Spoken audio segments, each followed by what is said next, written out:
जंहिंखे अली वली जी हासिल रसीद थींदी, मुल्क बका में उन जी पूरी उम्मीद थींदी, मुल्क बका में उन जी पूरी उम्मीद थींदी।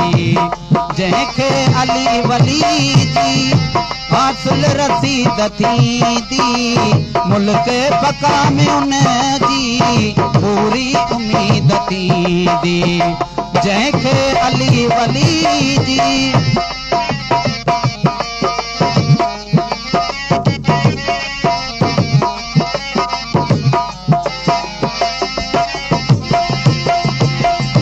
मुश्किल कुशायलिया पर सखायलिया खुद खुदा बुधायो फलक जी रज़ा अलिया।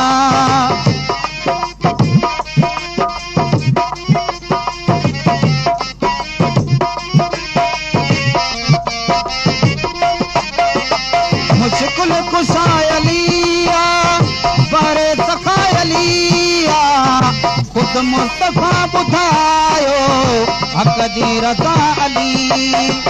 हुबे अली जे एवज़, हुबे अली जे एवज़ जन्नत ख़रीद थींदी, मुल्क बका में उन जी पूरी उम्मीद थींदी, मुल्क बका में उन जी पूरी उम्मीद थींदी।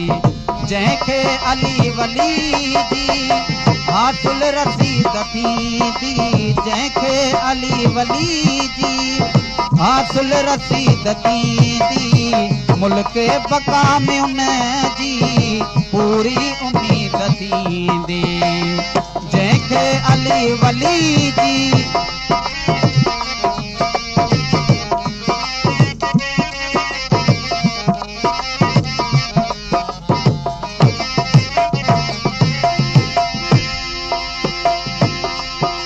हुबे अली में जेकी सरशार थी विया, मस्तीअ में मस्त थी थे सरतार थी विया।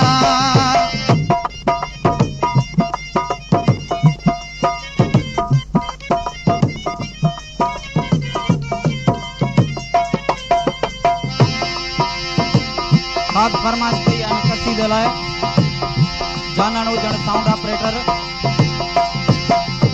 हुबे अली में जेकी सरशार थी विया, मस्तीअ में मस्त थी थे सरतार थी विया। हक़ जो कसम उन्हनि जी दुनिया मुरीद थी वई, हक़ जो कसम उन्हनि जी दुनिया मुरीद थी वई, मुल्क बका में उन जी पूरी उम्मीद थी वई, मुल्क बका में उन जी पूरी उम्मीद थी वई। जंहिंखे अली वली जी हासिल रसीद थींदी, जंहिंखे अली वली जी हासिल रसीद थींदी, मुल्क बका में उन जी पूरी उम्मीद थींदी। जंहिंखे अली वली जी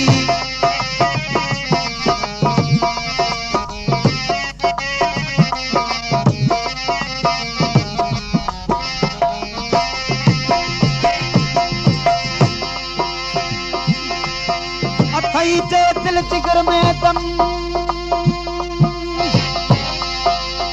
अली अल्लाह चिटो चई दे,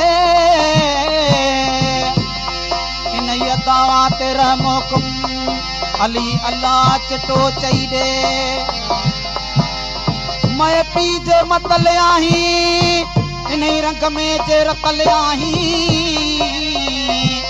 अली जे दर्जे खतल आहीं अली अल्लाह चिटो चई दे।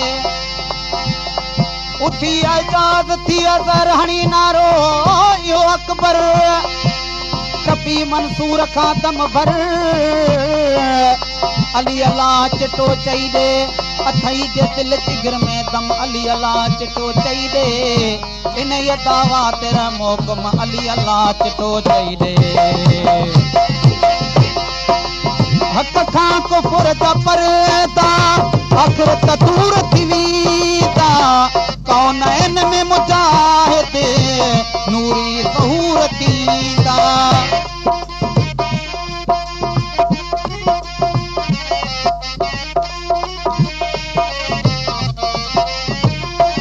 हक़ खां कुफर जा पर्दा आख़िरत दूर थी वेंदा कौनैन में मुजाहिद नूरी ज़हूर थींदा ईंदो इमाम महदी मोहब्बत जी ईद थींदी मुल्क बका में उन जी पूरी उम्मीद थींदी मुल्क बका में उन जी पूरी उम्मीद थींदी जंहिंखे अली वली जी हासिल रसीद थींदी मुल्क बका में उन जी पूरी उम्मीद थींदी मुल्क बका में उन जी पूरी उम्मीद